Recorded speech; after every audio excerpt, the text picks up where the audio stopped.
আসসালামু আলাইকুম। সবাইকে নববর্ষের শুভেচ্ছা। 1432 বঙ্গাব্দ। আজকের এই খুশির দিনে আমি আমার নেতা শহীদ প্রেসিডেন্ট, স্বাধীনতার ঘোষক শহীদ প্রেসিডেন্ট জিয়াউর রহমানের একটা নাম ফলক পূর্ণ প্রতিস্থাপনের একটু কাজ করতেছি। এটা আমার গর্ব।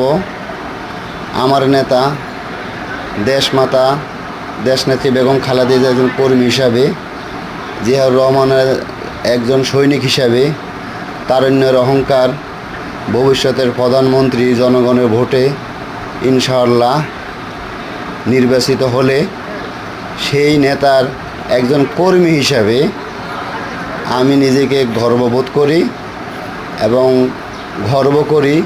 এবং সেই হাসি খুশির দিনেই যেখানে সবাই ঘুরতে যায়, হাসি খুশি করতে যায়, সেখানে আমি আজকে আমার নেতার একটা নাম ফলক পুনঃস্থাপন কাজে ব্যস্ত আছি এবং নিজেই কাজ করতেছি লোকজন নিয়ে। তারপরেও আমি নিজেকে খুব গর্ববোধ করি। আমি এই নাম ফলকটা স্বৈরশাসক ফ্যাসিস্ট হাসিনার আমলে উপড়ে ফেলা হয়েছিল 5 আগস্ট।